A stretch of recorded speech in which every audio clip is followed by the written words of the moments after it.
Hey all, welcome to Wednesday with Pastor Dan. Tried a couple times yesterday and the computer wasn't having it, so here we are. We are now into Lent and we're going to be working on a little bit. Well, I'm going to be using Walter Brueggemann's book here, a way other than our own, to just kind of be the guidepost for what we're doing. I'm also using it for Sunday school, and we're doing that. But glad to have you here. And yeah, so for today, actually, it lands perfectly.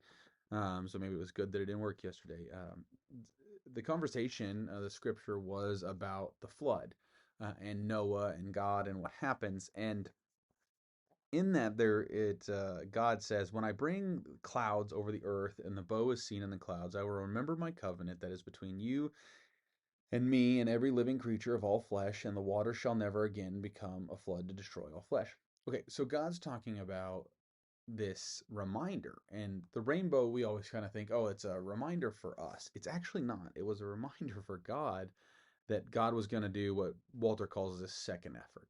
Not again is God going to punish with this all consuming flood where everybody dies and all the things except for, but God is choosing a second effort, a different way, a more merciful, kind, and gracious way. And I think that's really important for us, especially as we come into Lent, is that reminder that God chose a second way, and we're to choose that second effort as well, a new way, a better way, and so Brueggemann says this: we are flooded with gifts of neighborliness. The economy of the rich devouring the poor is no more appropriate. We are now flooded with peaceable possibility. The old lust for war and violence is out of sync. We are flooded with fruitfulness. The technological destruction that seeks to sustain our unsustainable standard of living is passe. We've now come to this place where this second effort, these old ways of being are no more. It's like Paul says, the old life is gone, a new life has begun. And that's the opportunity we have throughout Lent, is to re-up our effort into that, to take this time as we head towards the cross, as we work our way through temptation and those things, and we come to that point of the cross, and we come to Easter, and we find ourselves fully invested in this second effort of life. And maybe it's third, fourth, fifth, sixth effort, I don't know. um, but we get that. And so we need those subtle reminders, and Lent is one of those reminders, and so we look through for those throughout. And so, as apparently Friday there's supposed to be bad storms around here, and probably with good chance of a rainbow after the fact, it can be a reminder for us too. It can be a reminder to us that of the ocean of fidelity in which we live our lives, is what Brueggemann says.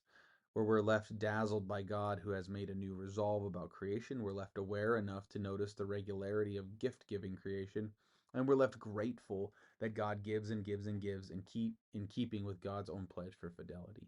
That reminder of the second effort that God put for God's self, that rainbow, those things can be reminders for us too, and should be, because um, what would it be look like if we let that remind us, or we had reminders every day, or put them in our lives, that the old is gone.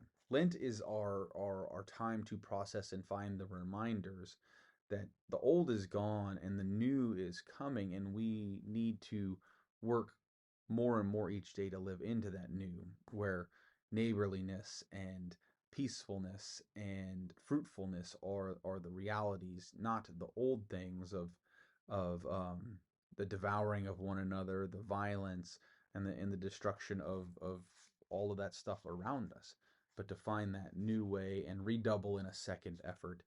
Um, so may we take Lent and take this time to march towards the cross, to find and take part in that new way, and let the old ways be gone, and hold fast to the grace and mercy and newness that God offers. May all be blessed. Look forward to seeing you soon.